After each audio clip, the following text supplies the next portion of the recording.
Hello and welcome back to the channel. My name is Andrew. This is Rogue Wrenching. Today we are working on a 2001 Toyota Camry with a 4-cylinder in it. And we're having an issue with the spark plugs. Let me show you guys what's going on real quick.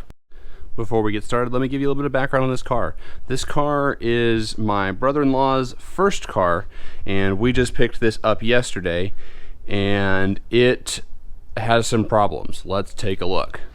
So the previous owner had a misfire and decided to change the spark plugs. This is the #1 spark plug. As you can tell, the electrode is completely gone and it's absolutely covered in carbon buildup. So that was his misfire originally. He figured it's a 4-cylinder, you're gonna do all 4 spark plugs, right? That's normal, that is the correct thing to do. So he went to pull out the #2 spark plug, and that is where he ran into his first issue. So this is what the spark plug looks like complete. And this whole lower hex portion snapped off and is now stuck in the cylinder head on cylinders 2 and 3, and then cylinder 4 came out okay. But on cylinder 4, you can see this shiny section right here. It pulled the thread out of the head on its way out. So the spark plug's out, but the head is messed up. And what we're going to attempt to do today is to repair this without replacing a cylinder head. Fortunately for us, this is a 4-cylinder engine, not the V6, so the spark plug ports are right here on top. So we're going to attempt to tap an extractor into the top and see if we can get those spark plugs out. Here we go.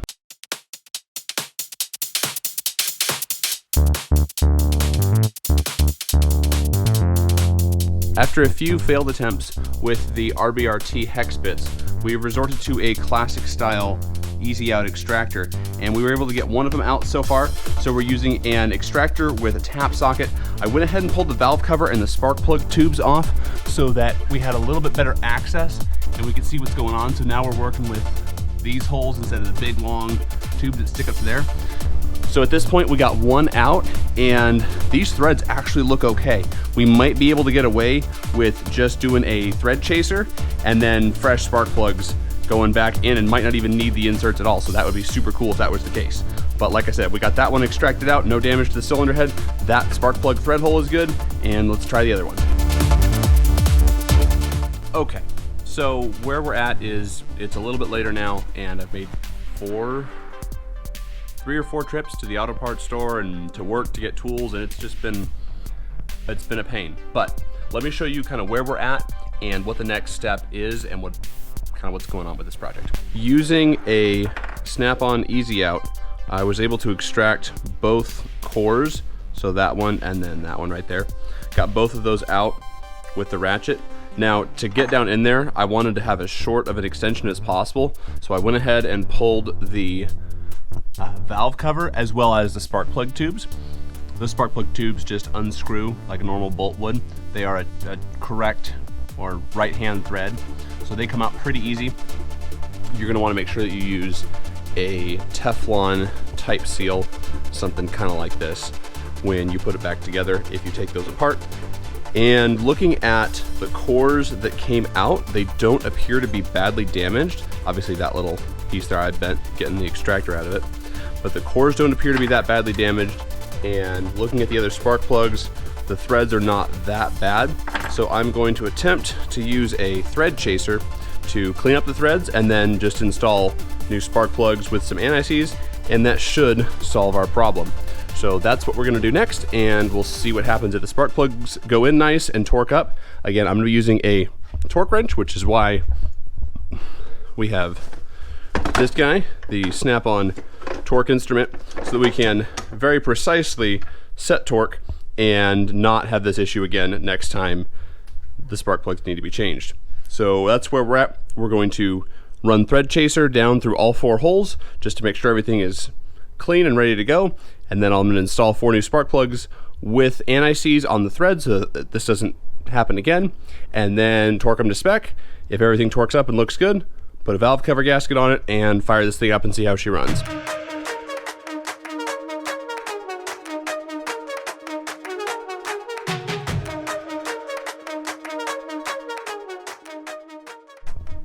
Okay, so as you just saw, we ran the thread chaser in and out of every single hole, and holes 2, 3, and 4 were really dicey, especially hole number 4.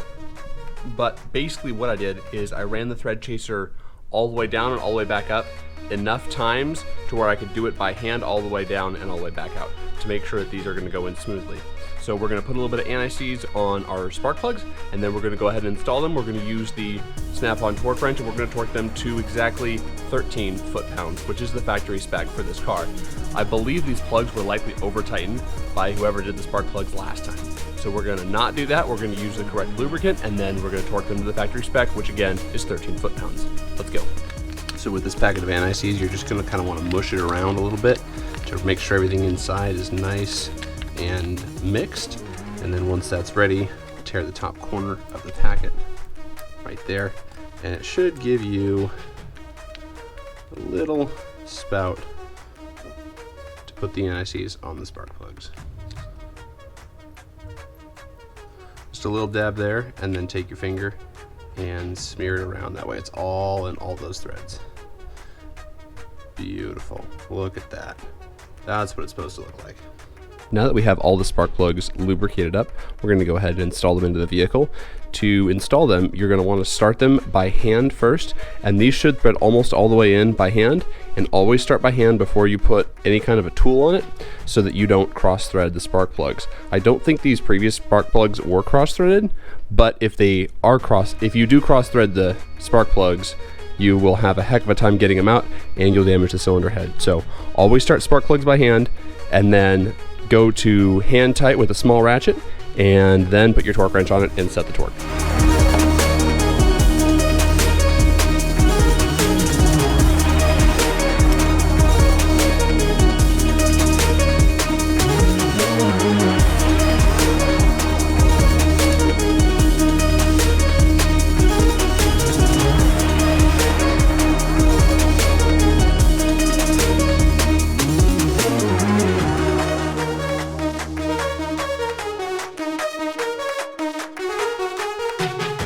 Okay, this is the moment of truth. 13 foot-pounds on cylinder 1. We're going to feel a little bit of that gasket crush. We got that click. I like to click it a couple times extra just to make sure that it's 13 foot-pounds. Cylinder 1 is good. Starting to feel that gasket crush a little bit. Go nice and slow. Click it like 10 times because I'm paranoid. 13 foot-pounds. Cylinder 2 is good. Starting to feel a little bit of that gasket crush. Coming up against it, and 13 foot-pounds. Cylinder 3 is good. Starting to feel gasket crush. A little bit of tension coming up on it. 13 foot-pounds. Cylinder 4 is good. And that's it, ladies and gentlemen. Woohoo. Alrighty, so that concludes the spark plug repair for this car. I still have to put the spark plug tubes back in and put the valve cover back on and put everything back together and road test it and make sure everything else is good. But spark plugs are repaired. So there's a couple things I wanted to cover real quick before I close this video out. The first thing I wanted to address is the shop that quoted the previous owner between like $1,800 to $2,300 to repair this, which was basically replace the cylinder head. And I wanted to address a couple things before anybody assumes that that shop was wrong, since I just fixed it for well under $100 with me just buying the parts. So here's what I want to say about that, and that is that if the shop that looked at it, a couple things. First, if they didn't have the tools to extract the spark plug cores, yeah, you don't really have a choice. You got to get a new head. But also there's a risk involved with pulling the spark plug cores out.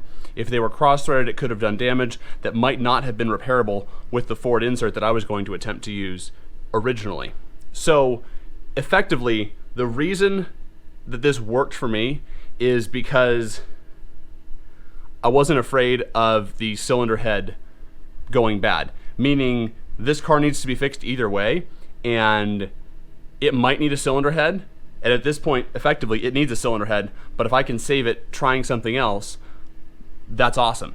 And we were able to save the head, but from a professional mechanic or professional shop standpoint, if you were to bring your car to me and say, hey, here's my problem, I would tell you, are you prepared to buy a cylinder head? Because there's a good chance this might not work. and that is basically what the other shop said. Maybe not with the, there's a possibility we could fix it. That's not really relevant, but the point is, there's a good chance that this wasn't gonna work, and I was able to get this to work successfully. That doesn't mean that the previous shop was shady or incompetent or any of that. It could have been as simple as a communication issue, and I don't wanna say I got lucky, but being very careful and years of experience and finesse and knowing what things should feel like when extracting stuff is what was able to get this out successfully. So I don't want to knock or trash the other shop that was not able to perform this repair, but I also want to say sometimes when you have stuff like this where the head's junk, you need a new cylinder head, so you're not going to hurt it any worse by trying to extract it, if you know what I'm saying. So that's kind of what I wanted to cover on that. And second, real quick highlight is torque plugs to spec. Use anti-seize on the spark plug threads, and don't gap the spark plugs. They're a double iridium plug. If you gap them, you can break the electrode in the end. It kind of sucks for the guy that sold me the car, and that's really just a matter of I was willing to roll the dice on maybe needing a new cylinder head, whereas he wasn't comfortable with that. And that's okay, there's nothing wrong with that. The reason there's a jump right there is because my camera overheated because I was filming in 110-degree weather while working on this car. Also, that's why I'm sweating so much, is because it's warm, because this is Arizona. So anyways, all that being said, to kind of wrap up this video and kind of tie in all the points and kind of executive summary of what the last, however long this video is going to be, and I apologize for the length, guys, but I wanted to show you the details. Easy out is your secret to getting these things out. Use a tap socket so you can get a really good grip on it so you're not rounding it off, and use a thread chaser to clean up the threads after it comes out so that your new plug doesn't break off in there again, and then use some anti-seize when you put it together. Pretty straightforward, not too bad on this car. We also changed the valve cover gasket, obviously, since the valve cover was off. This car was originally taken apart for a rough running condition, and that condition is still present. So the surging idle problem is still there. We still have to fix that, but it starts and it runs and it drives. I took it for a quick test drive, and it's basically ready to continue diagnostics. So when the car came into my garage, it was not starting, not running, no spark plugs in it, damaged threads, broken plug inserts, and now it runs, it drives, but it doesn't idle very nice. So the next step is to figure out why it doesn't idle nice, which I'm kind of in a hurry. I just need to get this car done. That way my brother-in-law can drive it to work tomorrow, so I'm probably not gonna get a chance to film that. But that's where I'm gonna end this video. Thank you guys so much for watching. Like this video if you did, subscribe if you haven't, and we'll see you guys very, very soon.